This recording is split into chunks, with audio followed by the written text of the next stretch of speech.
ಅನುದಾನಿತ ಕನ್ನಡ ಮಾಧ್ಯಮ ಶಾಲೆಗಳಲ್ಲಿ ಅಧ್ಯಾಪಕರಿಲ್ಲದೆ ಮುಚ್ಚುವಂತಹ ಪರಿಸ್ಥಿತಿ ನಿರ್ಮಾಣವಾಗಿದೆ.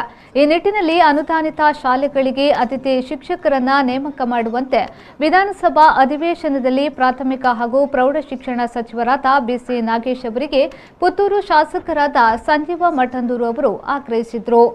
ಪ್ರಾಥಮಿಕ ಮತ್ತು ಪ್ರೌಢ ಶಿಕ್ಷಣ ಸಚಿವರ ಗಮನವನ್ನು ಸೆಳೆಯಲಿಕ್ಕೆ ಪ್ರಶ್ನೆಯನ್ನು ಕಳಿಸಿದ್ದೆ. ಖಾಲಿ ಹುದ್ದೆಗಳಿಗೆ ಉತ್ತರವನ್ನು ಕೊಟ್ಟಿದ್ದಾರೆ. ಉತ್ತರದಲ್ಲಿ ಸರ್ಕಾರಿ ಪ್ರಾಥಮಿಕ ಪ್ರೌಢಶಾಲೆ ಮತ್ತು ಪದವಿ ಪೂರ್ವ ಕಾಲೇಜುಗಳಲ್ಲಿ ಖಾಲಿ ಇರುವ ಹುದ್ದೆಗಳಿಗೆ ಅತಿಥಿ ಶಿಕ್ಷಕರನ್ನು ನೇಮಕ ಮಾಡಿ ಅಲ್ಲಿ ಶಾಲಾ ಪಠ್ಯ ಪ್ರವಚನಗಳನ್ನು ಮಾಡಲಿಕ್ಕೆ ಅನುಕೂಲ ಮಾಡಿಕೊಟ್ಟಿದ್ದೇವೆ ಅಂತೇಳಿ ಮಾತನ್ನು ಹೇಳಿದ್ದಾರೆ. ಆದರೆ ನಾನು ಕೇಳಿದಂಥದ್ದು ಈಗಾಗಲೇ 50 ವರ್ಷ 75 ವರ್ಷ ಹಿಂದೆ ಏನು ಶಾಲೆಯನ್ನು ಅಲ್ಲಿ ಕನ್ನಡ ಮಾಧ್ಯಮ ಶಾಲೆಯಲ್ಲಿ ನಡೆಸಿ ಅನುದಾನವನ್ನು ಸರ್ಕಾರ ಕೊಟ್ಟು ಆ ಶಾಲೆಗಳು ಆ ಭಾಗದ ಎಲ್ಲ ಸಾರ್ವಜನಿಕರ ಹಿತದೃಷ್ಟಿಯಿಂದ ವಿದ್ಯಾಭ್ಯಾಸವನ್ನು ಕೊಡ್ತಾ ಇದ್ದು ಅವು ಇವತ್ತು ಅಧ್ಯಾಪಕರಿಲ್ಲದೆ ಮುಚ್ಚುವಂಥ ಪರಿಸ್ಥಿತಿಯಲ್ಲಿ ಬಂದಿದೆ.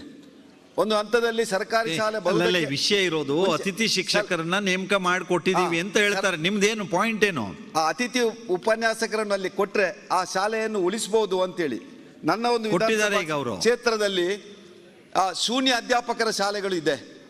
ಸುಮಾರು 10 ಶಾಲೆಗಳು ಅನುದಾನಿತ ಶಾಲೆಗಳಲ್ಲಿ 113 ಹುದ್ದೆಯಲ್ಲಿ 92 ಹುದ್ದೆ ಖಾಲಿ. ಅಂದ್ರೆ ಏಡೆಡ್ ಒಳಗ 80% ಹುದ್ದೆಗಳು ಖಾಲಿ ಇದೆ.